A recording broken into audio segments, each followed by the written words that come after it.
All right, welcome to Beach Share Chats. I'm Brian Kaiser, and I am happy. Well, it's Thursday here in New England. It's a cloudy, rainy day, and of course, being called Beach Share Chats, I would love to be at the beach and not in a rainy office.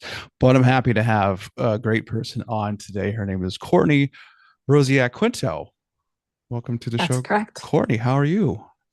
Thank you, Brian. Thank you so much for having me. I am doing well, and I'm on sunny California time, and we are basically at the beach with the weather that we have right now. So Okay, thank you for inviting me. you're not supposed to rub it in. All right, this is the No, I deal have with to. I'm it is New England. I where I live is close to the beach too. So when I go home, it's like right there. So, but sunny California, it's probably what 70, 80s. What is it there? I think we're windy today, so we're in like the mid Oh, 60s. that's But we brutal. do have mid 70s projected for the weekend. So I'm very excited to get out and enjoy my wild spaces this weekend.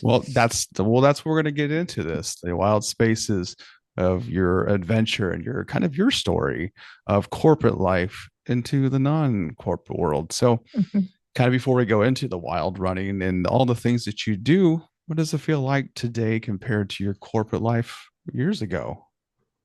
Well, I would say it changes based on what we're talking about in terms of the corporate life. My initial step into corporate life was right out of college. I was extremely lucky to secure a job in 2008 when a lot of people were not able to secure jobs, and it was intoxicating to be working for a Fortune 500 company and have the privilege to be able to do the work that I did was incredible.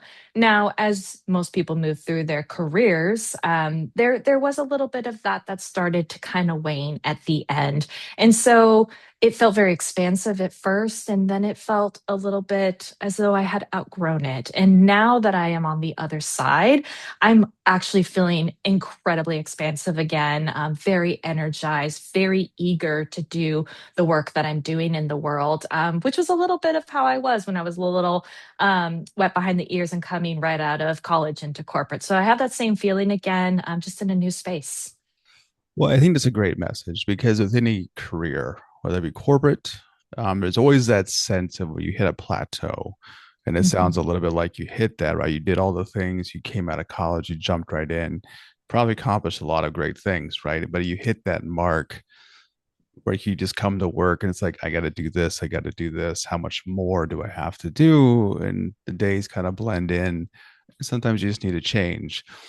And, my work in education, I usually tell my students if you get to the point, either find ways to reinvent yourself or pivot, right? Mhm. So you pivoted, right? And now you're out of corporate. So when you think back about that time, those skills that you learned and developed there, how do you take them to where you're at now? Gosh, yeah. Well, again, being incredibly fortunate to be working with a corporate company that as invested in my career growth as I was in my own. I definitely had to be my own leader in the sense that I had to go out and I had to seek the skills that I wanted to be able to accomplish and learn. And there was a part of that too where my company was happy to facilitate that, and so they did education reimbursement, which is incredibly generous. They would let you do almost like experimental projects. You would consider them maybe like passion projects or something like that. And so you would raise your hand and say, this isn't in my scope of work, but it's something I think the company can benefit from. And they say, go learn and how, like, do it messy and learn how to do it and cut your teeth on some of the things. And then I also was incredibly fortunate to have networking abilities. And so, especially when you're at a company for as long as I was, you just learn how to absorb skills from people around you. Or if you don't know, and this is incredibly important to learn when you are working in traditional work, raising your hand and saying, I don't know how to do this, but I want to learn and I'm eager and I want to know how to do this. And so, taking all of that in 18 years, I couldn't pick out individual skills necessarily, but 18 years worth of lessons learned and sometimes hard lessons Mhm. learned to be able to carry those into my second act as an entrepreneur. I'm incredibly grateful. I don't think I would be able to make this transition without having done that with corporate life first. So I like to have this question, right? When you think about the shift, right? A lot of people are afraid to take that plunge. I always ask myself this question. I've worked in higher education for 20 years. It's like I would that like, hey, what would life be like outside of education? You know, looked into what are my transferable skills, right? And you talked about that, using those transferable skills that you've learned in that previous life to this, right? But people are still afraid of that, right? So what are some of the common fear midlife professionals share that you probably had conversations who said, I see what you've done. This is amazing to give you the accolades, but they're stuck. What kind of advice did you Yeah. give those people? Yeah. So, being in mid career is an interesting place. You spend all this time building this expertise, these skill sets, this reputation. These are important things to do, and then you get to an inflection point, and you're kind of like, oh, I'm really not quite sure about this anymore. And there is absolutely a fear that's associated with releasing that identity. For the clients that I work with that are in these mid-career transitions, I think it's about identifying and naming those fears and then finding a way to really challenge them and ask yourself, is that really true? Okay, I'm afraid of not being able to pay my mortgage payment. That's a really common, fear that comes up for people is a fiscal fear. And, it's like, okay, well, is that true? Do you have a partner that's also working full time? Do you have a good runway of savings? So working through that and really tactically looking at it and saying, I understand it's a fear. It's a valid point. It's a valid feeling to have because when we do something new, it's going to be scary and we're going to find ways to protect ourselves. Our brains are not as evolved as we want to think they are, and they always want to protect us.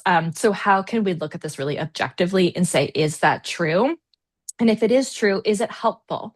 So, again, sticking on the course of money, if we don't have enough of a runway of savings for the transition that we want to make, or our partner isn't working, maybe we don't have a partner in our life, and then suddenly it's like, oh, wow, I couldn't imagine myself without income.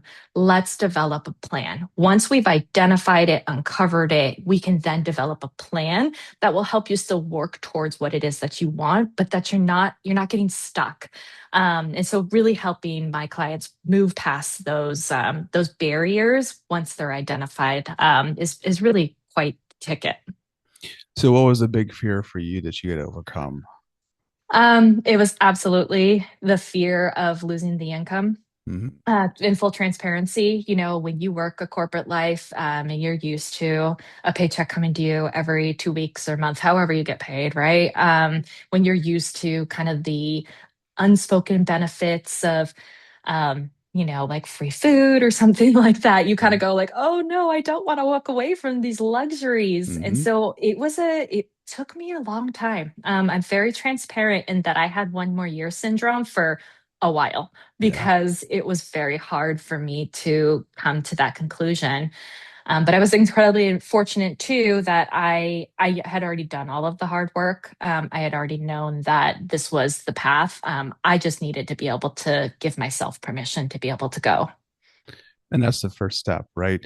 Because the fear thing, because the comforts of life, right? The comforts of a Mhm. career, it's nice. Like I was at a recruiting event for my college. And I don't recruit, that's an admissions thing, but I went out and like I found out they fed them. I was like, this is nice. I could do this. I don't want to. Actually, I'm kidding. I don't want to go out and recruit.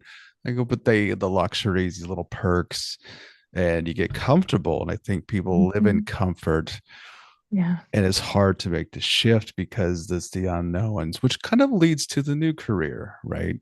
The solo, the ventures out into the wild, and kind of that sense of exploration and the backcountry and doing those things because it is the unknown, right? You talk about solo hiking in your bio, and that's a scary thing because it's not like you're walking down the street, it's a paved road where you can see where you're going, right? I think Yeah. the unknown. So talk a little bit now that about where you're at today with what you're doing and just explain that kind of work that you're doing. Yeah. So I am a adventure travel coach, as I identify. What I do is I work with other mid-career, midlife women who are likely in a professional setting and looking for something different. I work with them to do this through adventure travel.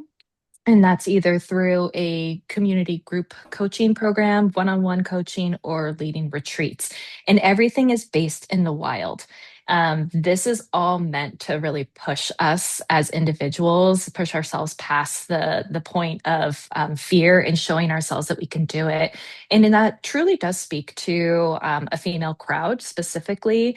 There are a lot of societal pressures that we feel as women, and especially as women who've had to work hard to be able to achieve the titles that and the accolades that we have done so. So being able to show ourselves a new version of what's possible and then also challenging ourselves in a way we haven't challenged ourselves before, such as going out into the wild Mm-hmm. solo.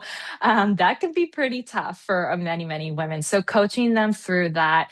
I lead backpacking groups. I'm actually leading one this weekend for someone who's never been backpacking, like had to go and buy like the backpack and everything. So like Mm-hmm. leading those people and giving them the chance to see their own bravery and recognize that within themselves so that they can then take that and turn it into a brave choice that they're going to make within their career path. Again, whether that's pivoting or stepping back from leadership or even just like a whole new career. Or maybe it's like, I want to start charting my course towards retirement. Like, how do I do that? I haven't even thought about that. And I'm scared to even look at what the numbers even say.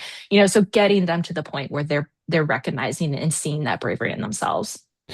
So let me ask you this question too for yourself, right?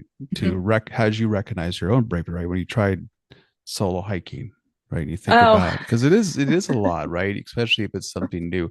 Now with the element of GPS and download the all trails map and you know where you're yeah, going, unless you just yeah. give you a map and a compass and figure it out. That's a little bit there. But when you started to do this, what surprised you the most about yourself when you Mm. started to solo hike by yourself?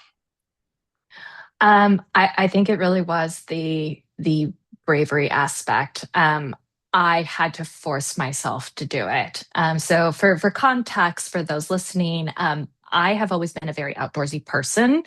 I am a solid day hiker. I took my, infant daughter out into the wilderness in California for day hikes from the very beginning, but it was always with my husband, so a male partner. So Mm-hmm. now here I am facing these wild spaces as a single woman and then doing that without either my own children being there to keep me company Mm-hmm. or my partner in life. And there's this aspect of it where it's like, wow, you have been told so many times to be cautious as a female, to be alert in the wilderness. Don't wear your earbuds, which I don't advocate for wearing earbuds and Smart. Don't do that. hiking anyway, because you never know what animals might be around. Yes, you should be aware a little Like, bit. Yes. yeah, it's not even people we're all worried about, but then it's, simple things where it's like you learn to trust the wilderness too when you are really truly present in it. And so just like getting myself to that first point where I could take my first 2 mile hike in a place that I didn't know, on a Mhm. trail that I didn't know, like that really surprised me. And I'm like, oh, I really like this. And I started setting new goals based Mhm. off of what I was able to accomplish. Now, don't get me wrong, it's still definitely like fear evoking, especially when you're by yourself in a new spot. Like it's that never goes away, but because you've built up the confidence and you've built up a foundation, you're able to access that a lot easier versus like the very first time that you go and Yeah. do something. Well, not only is this overcoming fears or just taking on something of the unknown, right? Because there is something about the idea when you go out and explore. Um, I love neuroscience. I love how the mind Yeah, works, right? And then yeah, sensory, right? You talked yeah. about when people stay sensory deprived. We live in an online world. This thing is done online, right? And so the concept of being out in the wilderness. So when you have those challenges you face, right? Of course, no earbuds. As a funny story, I give you a funny story to segue a little bit. When I used to run with my group back in I'm from Nebraska originally, and I remember running in the morning with my group. It was dark. It was a trail. Mhm. There was a young woman by herself, and we were running up. And as courtesy, we always say, "Hey, on your left," just to Sure. let people know. She had no idea. Had her headphones on, and we scared her. Right? It's just like those types of things. Yeah, we ran in groups with people, but we said, hey, you should probably like just be aware of your surroundings if you're going to run by yourself. But there is that sense like, do you need to protect and not feel like you have to be protected? You should be able to be on your own in the world we live in, but it is not always the safest place sometimes. But you talk about fear, you talk about overcoming these things and the unknowns. But you also talked a little bit about your own life and some transformations of difficult choices or difficult situations that you've made some changes, or the art of call you quoted the art of subtraction, right? And Mhm. some of the changes you made in your life. Talk a little bit about some of those changes, because those can also be a scary thing because it is a transformation that you're personally making. Talk a little about those. Yeah, well, let's start with the concept of the art of subtraction and why that's so important. There's a lot of things in our society here in Western societies where we think we have to continue to add to it. And the more we're adding, the noisier it's getting and the less focus that we can actually have. And before you know it, it's all a blur. You've woken up, you're like, oh my goodness, this has passed me by. And so I started subtracting instead. And I found that to be a much more powerful exercise. Things that I have subtracted are financially in terms of getting myself out of many, many figures of debt. Mm-hmm. I'm not embarrassed about it. And I want to normalize the fact that a lot of people will find themselves in this situation and it doesn't make you a bad person. So I'm very vocal about that. I have also subtracted, as I went down the path, I also subtracted alcohol because I realized that that was a distraction for me.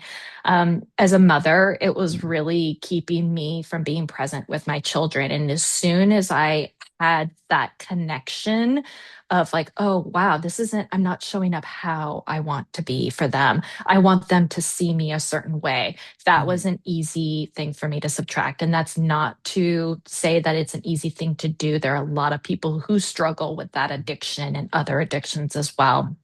Um, and then there was just the subtraction of what was no longer serving me in terms of my corporate career. Once I started to understand that that was starting to, fade away and become less of a passion for me. I mean, you heard me talk in the beginning of how eager I was to come into this company and I was doing good work. Mm-hmm. Once that started to fade away, I said, rather than holding on to it and trying to cling to something that I know, maybe I need to subtract that. And what once I subtract that, like what do I want to put in its place? Because work is a huge part of our life. And I'm not an advocate for let's go retire, sit on the beach and, have an umbrella drink, but I But am so an advocate. it's beach chair chats. There's nothing wrong. I'm kidding. No retire. That's the segue into the title. But go ahead, continue. I'm sorry, but yes. um, but yeah, I mean, like, I'm not an advocate for that, like all the time. Mm-hmm. It is appropriate for certain parts of our life, but we still have work to do, whether that's paid or unpaid, whether you're a parent, whether you're a mentor, whether you're doing volunteerism, whether you're an entrepreneur. It doesn't matter, or starting a complete second career where you're pivoting into a new industry. You have so much to give into the world. So once I subtracted out the things that weren't serving me anymore, it became so much more clear as to what my path forward was going to start to look like.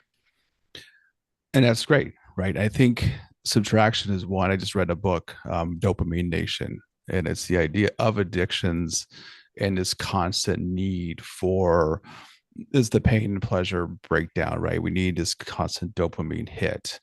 Social media is a dopamine thing, alcohol is a Mhm, dopamine thing, exercise is a mhm, dopamine thing. There's so many avenues that we need this constant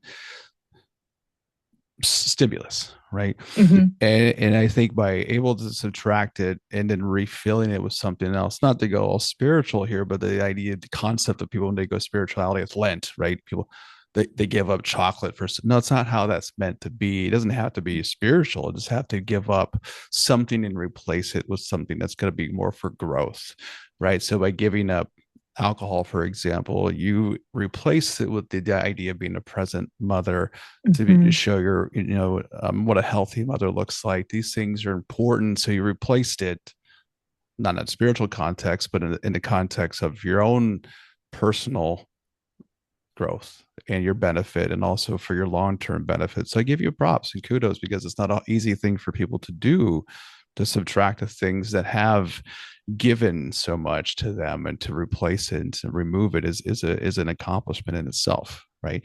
Not Thank you. even moving from corporate world to just a new career, but just those basic life choices is commendable. So, but let me just ask about the adventures. We talked about work, we talk about all the stuff, but your adventures, right? You do these things, you go on some pretty cool adventures. You talked about some of your accomplishments and your big ones. So talk a little bit about the Tahoe Rim Trail. I don't even know what this is. I'm an East Coast person, so I have no idea about that part of the world. Well, I certainly couldn't equate it to anything on your side of the country, but it's a through hike. So for your side of the world, think Appalachian Trail, point to Mm-hmm. point. However, it does circumvent the Lake Tahoe Basin. And being born and raised on the West Coast, being a part timer, having grown up in Lake Tahoe, this was a thing that I knew about, but during my corporate working career, I was not going to be able to accomplish it. It requires a ton of training. It requires a time off of work, which was a challenge, and it certainly requires the I think I would argue that it requires the slowness to be able to appreciate the wilderness. You can hike Tahoe Rim Trail in a short period of time and do it quick, and there's nothing wrong with that. But Mm-hmm. I wanted to approach it with slowness. As I graduate into the second phase of my life, I'm approaching everything with a lot more slowness and a lot more mindfulness. So Tahoe Rim Trail came on my radar, I would say probably about 5-ish years ago when I listened to a podcast from a woman who had done it. And I was like, oh, that sounds like fun. I'd love to do that with my kids. And my kids are avid hikers, but they don't really love the backpacking aspect of it. They're young. It's tough on them. It's tough on their bodies. So when I was winding down my corporate career, I had this epiphany and I said, I've always wanted to do this. Like, why not now? And so I said it out loud. I said it into the universe. I've said it to multiple people. I've posted it on my social media for accountability, Yep. and people are following me Mm-hmm. there to see if I can make it. So now I got to show up. But it's exciting. It's 167 miles around Lake Tahoe Mm-hmm. in the wilderness by myself. Obviously, there'll be other through hikers that I'll pass by, but it's really an opportunity for me to be with myself and to understand what I am becoming as I kind of shed the old layers and Mm-hmm. bring up the new ones. And it will be, you mentioned spiritual before. I don't have any religion that I adhere to, but it will be an incredibly spiritual experience for me. And I'm Yeah. so beyond excited. Well, there is something about mindfulness. I was out for a run this morning, and it's close to the water, so I within 5 minutes. Uh, and sorry, the lights just went off my building. That's what happens. I'll edit that out later. But this morning I was out on a run. Right, I could get to the ocean in 5 minutes. I saw the sunrise coming up. It's like, oh, the way the clouds are getting hit by the sun is like Mhm. this big red hue, and I know if I don't get there in time, I'm gonna miss it. And I was going for this run, and I got passed by a police officer. Like, this is a beautiful sunrise. It's like, he's going to the same spot, but he's on the car. And I'm like, it's not fair. And so I got there, but I missed the most because, of course, you have to capture it. And sometimes we always feel like I take a lot of photos, and sometimes I feel like I don't want to take the picture. This is mine. Yeah. I don't need to share it Hmm. with everybody. I do, Hmm. but I don't need to try to find the right shot. But being mindful, like in my old runner days, be like, I have to get this run in. I have to cover this distance in this time before I go to work as part of my plan. Now I'm Hmm. like, okay, I got outside at this time. I wanted to stop and see this, whatever distance I covered, that's fine. But it's about being present to witness these things and taking time. And I always joke about people who, again, we live in a world of overstimulation and needs for attention and likes. I remember the story. I was watching the sunset, and I was watching the sunset form, right? You see the colors change and the way the clouds hit and the way it hits the water at different times, right? But I see these two young girls, young women, and they're taking the selfie thing was going on, and they look at Hmm. the photo, then they go pose again, and I'm watching this event happen, but I'm also capturing this event happen. I'm like, being the old person, like, you're missing this right now. Yeah. But that's the difference, right? I think you're at that, you're in a phase right now, again, a subtraction of being present in the mindfulness in the moment, that I feel like if younger people were to listen to this, like, yes, I need to do that too. It's important. Just because if you don't slow down, you're going to miss those details. We Hmm. live in a busy world, fast paced. Everyone's go, go, go. You got to get to this event. You got to get to the kids, this. It were scheduled. Stopping to take it in is the best way to approach it. Again, sensory overload, all things sight, sound, smell, all the things that come with that is what stimulates this growth in those types of things. Let me just Hmm. ask the fun questions. You get close to wrapping up here. Just, you know, when you're outdoors, what's the part that just makes you feel the most alive when you're out there? Um, Gosh, it is fully the sensory experience. It's the I lead a young women's hiking group for my older daughter's school, and we were out this week, and I have a parent who comes along who is a naturalist. And she stops us, we're hiking, she stops us and she's like, Shh, do you hear that? And like everybody's looking around, and I immediately heard it. And there was, I don't know, like 8 people in the group, Mm-hmm. and it was just her and I who heard it. And so, like, of course, once we pointed it out, they're like, oh, yeah, no, I heard that bird. And like, and then, of course, the naturalist is able to tell us about the bird and its Mm-hmm. habitat and all the fun facts that come with it. And I'm like, yes, this is great. This is why you're here, Yeah. because I don't know these things.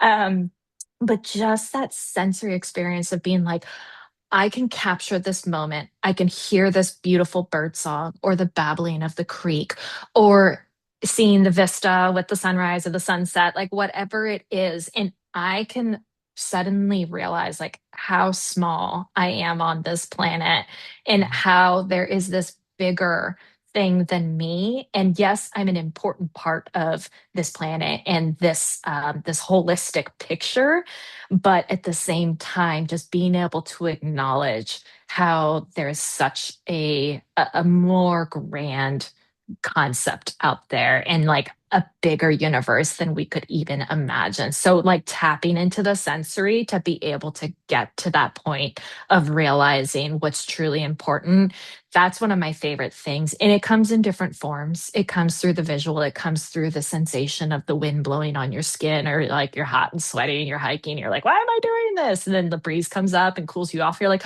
oh, that's why, Mm-hmm. because that cool breeze felt so good and it makes you feel alive. I really eat that up, and I love it. There's nothing compared to it.